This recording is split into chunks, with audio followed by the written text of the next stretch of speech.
Happy National Foam Rolling Day. Yeah! From TriggerPoint and Fast Break Athletics, we're here with Kyle House, Kyle House Fitness, and we're going to kind of go over a few basic recovery and mobility techniques, some release motions. And Kyle, take it away. All right, everybody, we're going to start off with rolling out the feet. So I'm here with Steve and George, and we're working with what's called the Nano. So how this works, we're going to focus on the rolling action first, or passing action. So Stephen, I'm going to have you take your foot on top of the roller.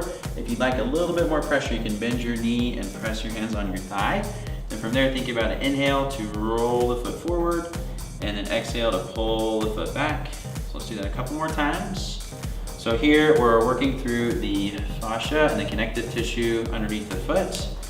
And then I want to show you a different technique instead of just passing back and forth. Another one we can do here, you're still applying pressure straight down, so no longer moving back and forth. We're going to go side to side. So if you want the extra pressure, you can press down, take an inhale, and then on your exhale, let's pass the knee side to side. So we're just moving in a lateral fashion here. So lateral friction, or we could call this spanning as well. All right, how does that feel? Feels great. All right, awesome. So another muscle group that runners like to deal with is the calves. So what I'm going to have you do is grab one of these grids. So the grid X is the black one there, a little bit thicker on the density. And then this one Alan has is the grid, so a little bit less on the density. So Stephen, what I'm going to have you do is take a seat. And then from here, you're going to prop, let me hold my bra. We're going to prop leg up on top of the grid. So thinking about starting just past where the Achilles tendon area is. So another way to tell, you could cup underneath your heel, and then right where your pinky finger is, that's about where you want to start for the calf muscle. So if you want a little less intensity, you can keep your foot grounded. If you want a little bit more, you could cross the leg on top. And then placing your hands close to your hips, you can work, you can get a little extra core strength here, lifting your buttocks off the ground. We're going to inhale, pass forward, and then exhale, pull back. So here we are in that rolling action or passing. And then we can also do the cross friction here as well. So do you feel a spot that's a little bit more sore than another? A little bit on the outside. Okay, so think about exactly where that spot is. Let's go ahead and set your buttocks down. And then from there, take a big inhale. And then as you exhale, we can roll out to that sore spot, and then maybe roll in. And then just focusing on your breath work, do that one more time. That lateral friction or spanning. All right, how's that feel in your calves?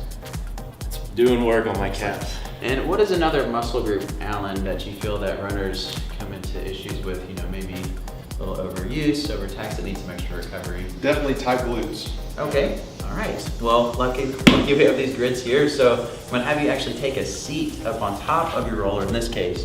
So we're gonna start with your right buttocks. So what I'm gonna have you do is extend your right leg straight forward. You can either be on a fully extended right arm or down on your elbow, whichever is more comfortable for you. So we're actually rolling over onto the right buttocks. And then from here, we're gonna work on the rolling action first. So I want you to think of pulling yourself forward by bending your right knee, digging your heel into the ground, and then pressing yourself back using the extension of your leg. So here, let's practice that a couple more times. Should feel pretty good. You've been running a little bit this week? Just a little bit. All right, nice. What about for tight calves, or potentially for the dorsiflexing on the front? A little bit on the front side into the shins. Well, we've got this STK right here. So you want to grab that orange looking stick, and then we can actually use this for the shins. So this is a little bit different density layer. We have the grid STKX as well, a little bit thicker on the density. So here we can do at the top, you don't really want to, mash on bony structures. That's never really good. So we want to think about coming off to the side just a little bit. And then there's these nice grooves on here. So you can apply a good amount of pressure and then just slide down to that next groove, and then maybe to the next. And then noticing, where do you feel any extra sore spots? And if one does occur somewhere, you can pause on that one, and then working on that lateral action as well there too. So that spanning or lateral friction. These are, shin splints. People suffer from that quite a bit. I would hear that. Anything you'd like to add about foam rolling, or anything for the runner's perspective? Yeah, I think that most people, when they first come to buy a foam roller, they just think you're going to roll it out. But there are all sorts of techniques and release therapy that can happen, that you can self-administer. You don't have to go to a therapist or a massage therapist. You can do it at home. So TriggerPoint is wonderful stuff. Kyle is a great ambassador for those techniques and motions. So yeah. Yeah, I heard a really good analogy. Think of your foam roller as the toothbrush for your muscles. So you want to have daily upkeep for your teeth. Same thing, you want to have daily upkeep for your muscles, especially if you're really active and you need the extra recovery so you can come back at your game and come back a little bit stronger. Thanks again for joining us for National Foam Rolling Day. I'm Alan Outlaw with Fast Break Athletics, Kyle House Fitness, and the talent, This is Stephen George. Stephen George.